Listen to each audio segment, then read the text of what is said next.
Welcome to Penrose Learning, where we make understanding easy. You start by inserting the footage right away. Locate the MP4 on your drive. Once inserted, stretch or crop the video to cover the entire slide so it reads as a background. Make sure to set playback to play automatically in the Playback tab. This ensures the video begins when you arrive on the slide.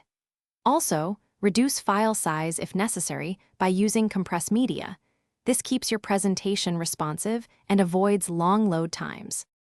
Once the video is placed, manage playback and layering. You want it to play automatically and optionally loop until you move on. That creates a continuous background. Next, send the video to the back and add your text or graphics on top so content stays readable.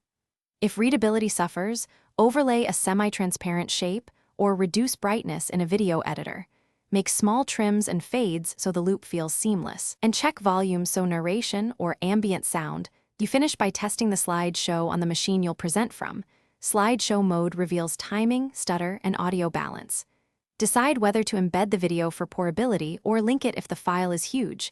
Embed when you need one file to move around. If playback stutters, compress the file, reduce resolution, or re-encode to a lighter codec, and then retest. One quick troubleshooting tip. If sound or dropouts persist, try copying the file to the local drive first. Thanks for watching. If this was helpful, leave a like and consider subscribing. See you next time.